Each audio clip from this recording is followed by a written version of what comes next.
Let's quickly take a look at story number 1. Lessons learned from Odisha super cyclone in 1999. It was devastating, by the way. It was devastating for people who do not know about it. It was devastating. After that disaster, the state government prioritized setting up a disaster resilient shelters. Now Odisha has 203 cyclone shelters and 52 flood shelters. 2,000 square feet of model cyclone shelter which has been built by ActionAid.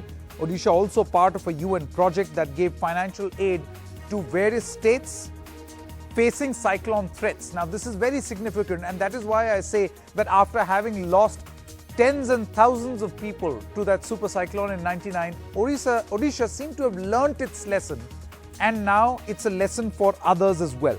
There's an annual meeting in Odisha to discuss disaster strategies, WhatsApp groups for better and faster communication, which is very significant. You use the tool, which is otherwise infamous for fake news, but you can use it for some good use also, like this one. The state has ensured availability of satellite phones, early warning system towers set up along the coast. So here are some of the things that a state could do to keep itself prepared.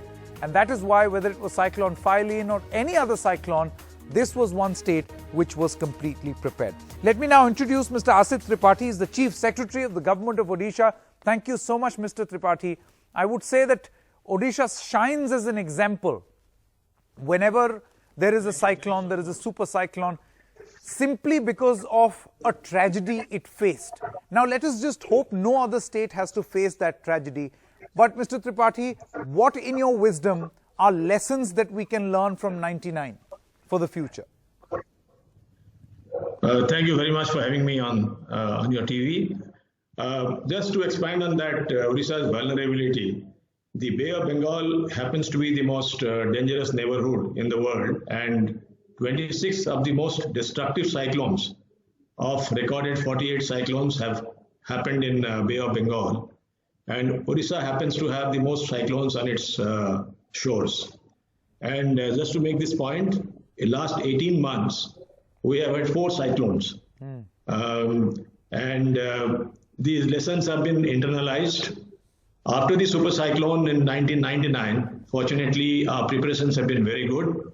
In fact, more than our preparation, the preparation of the Government of India and the IMD also has been equally good. And the forecast of IMD, mostly about the Bay of Bengal cyclones, tropical cyclones, have been spot on. And it was the most correct one. We also use the JTWC, the Joint Typhoon Warning Center Hawaii models. We also use the European Storm Trackers, ECMWF models.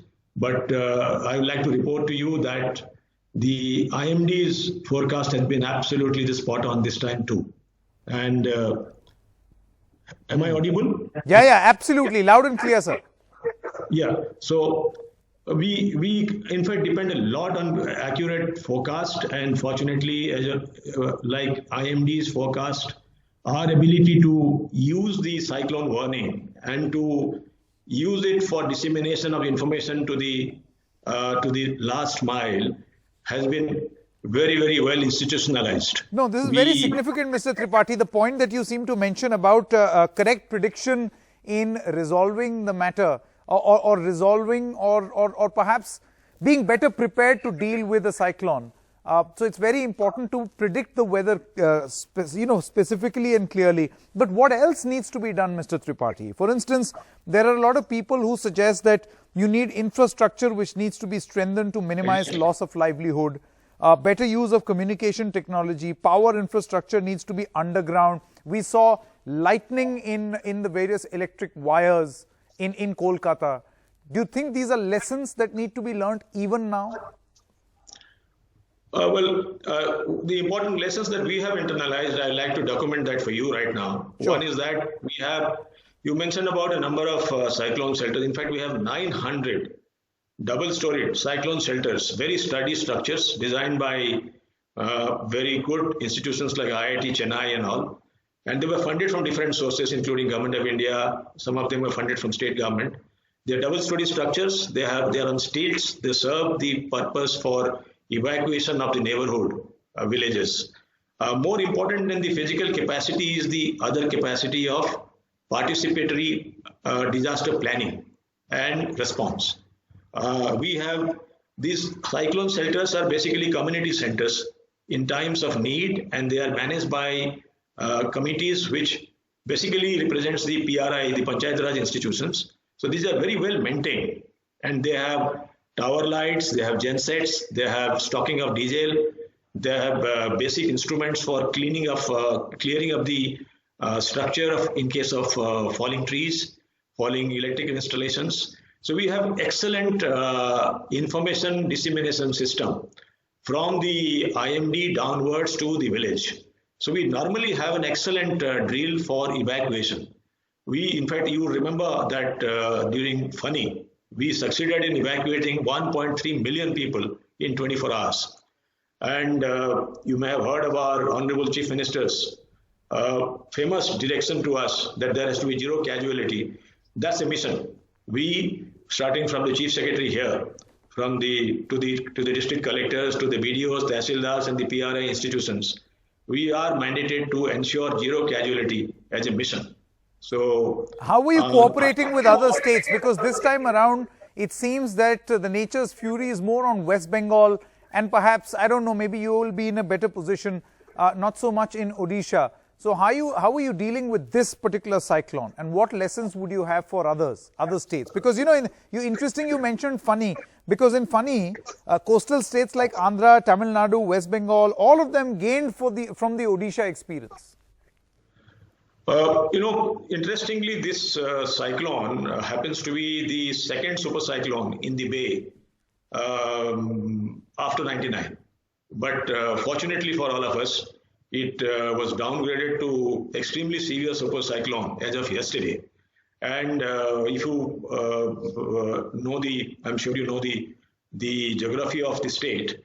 The cyclone traveled along the border for about 9 to 10 hours, and we got a fair amount of powerful gust of wind going up to 135 kilometers.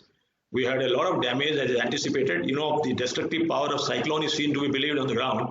And today, all through in the morning in Bhubaneswar, we were aware what was happening on the shoreline, because Bhubaneswar was pretty squally today. And we had a lot of destruction of the tree cover as we had anticipated. And then we probably have some destruction of the distribution power lines, the LT lines and the 11 kV lines, which are all, our experience is that this is the first casualty in the cyclone. Then we always have the destruction to the crop that unfortunately cannot be avoided. Nothing can be done about it. So we are prepared to the extent that we can immediately bounce back to normalcy by clearing in the roads within 6 to 8 hours. As we speak right now, the cyclone actually left the Odisha's territory by about 6 o'clock. I've got reports from most of the districts that the major roads are already clear.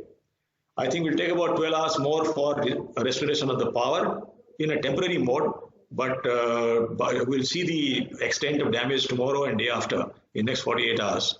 One more damage that might have happened on the ground is the Kacha houses.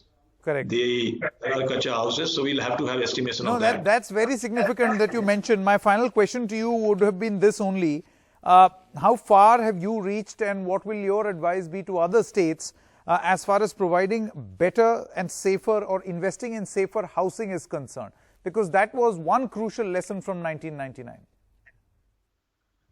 Our experience is that if you have a Pakka roof, then RCC roof, then unless you have a tree fall on the top of the building or the side of the building is pretty safe. Even if the speed of the cyclone or the system is higher than 150 to 170. Beyond that, you can never say, because these are extremely powerful natural forces and can really surprise you at times. So there is no substitute to develop disaster resilient housing, especially in the coastal areas, which we are doing. I think we have covered the ground fairly well. We have some gaps, which I'm sure in next couple of years we'll fill up. Next is the addressing ourselves to the DISCOMs. Most DISCOMs are not doing extremely well. Correct. So we need to subsidize the DISCOMs for developing good structure as far as 11 kV and 440 Correct. Lines. And, we always have to have good maintenance teams. We have to have regular maintenance before the cyclone by tree pruning. Well, We all I can say at this moment, Mr. Tripathi, is that Odisha has led the way. And one must not look at political correctness or niceties, but just say things upfront. Odisha was a successful model for other states to follow. This is a remarkable success story, and let's just hope people can learn from your experience and you can better your own experience through your experiences. Thank you so much, Mr. Tripathi, for joining us here on NDTV. All right, now I want to introduce the DG, or the Director General of NDRF. Mr. Satya Pradhan is now with us. Thank you so much, sir, for speaking to NDTV. Let me ask you my first question. Would you be able to share with us the details of the extent of the damage? Well, I think the details will actually come in, honestly, only probably by morning tomorrow. But the damage has been very much different in the two states. The damage has been minimal, if we can call it minimal, in terms of the potential of the damage in Odisha state. And I think the damage has been, to an extent, substantial by the look of it, by the preliminary assessment in the West Bengal 6 districts. Especially the 5 districts which were in the line of the cyclone. So we are looking at a possible trail of destruction, but I would not give a figure to it or any details as yet. I'd rather wait till morning to give an assessment of the situation. Mr. Pradhan, the Prime Minister was, he held a coordination meeting. He took stock of the preparedness, the situation as far as the state is concerned, the NDRF is concerned. I want to know from you, what were the efforts that have gone in, considering that till about yesterday, this was being treated as a super cyclone? I think the prediction has been quite accurate. It was known as a super cyclone, which will make landfall a step down as an extremely severe cyclonic storm. But that step down is not really substantial in terms of the damage potential reducing. We must not forget that the cyclone Foni, which left a trail of destruction across Odisha and especially Puri and Bhubaneswar townships, was an extremely severe cyclone. So the downgrade is hardly anything. It is from the super cyclone to still an extremely severe cyclone. So that is why we stuck to the prediction, and the IMD stuck to the prediction, and we stuck to the preparation. And so the idea was not to let your guard down, and the very basic principle, the bottom line principle of disaster response is you prepare for the worst even if you hope for the best. Correct. So I think that has held us in good stead. But yes, hopefully the loss of lives has been minimal. We are still arriving at any figures, but I think by the look of it, I would say it has been minimal, and the hope for zero casualty or the minimal casualty probably will be achieved this time also. But then we'll have to assess the destruction that has actually happened on ground. Mr. Pradhan, my final question to you, if you could like to tell our viewers what all are the plans that you have prepared for, particularly in the state of West Bengal, because you say these 6 districts are very crucial. So now that you had a tip-off on where exactly the trajectory of the cyclone is going to be, a word on your preparedness. Well, we were prepared for the long haul right from the beginning when we deployed. We do that in terms of cyclones nowadays and even for floods. Typically in 2019, after Foni, we stayed back in Odisha for a good 1 month, which was unprecedented at that time. After that, in the flood situations, which were extensive across the country, we stayed back 15 days to 20 days to 1 month in many states just to help in the restoration and normalcy exercises. So I think it will be the same case here, and we will be available at the disposal of the state unless we have a separate engagement and an exclusive new engagement again, which we'll have to attend to. But otherwise, we'll be available and try to bring back normalcy in coordination with the state governments in all the districts that seem to have been affected, especially in terms of the damage to infrastructure and property. All right, Mr. Satya Pradhan, thank you so much. And maybe all of us will keep these words with us that you're hoping for the best and preparing for the worst. we can hope for the best and you can continue to prepare for the worst. All the best and thank you so much. Thank you so much for joining us right here on NDTV.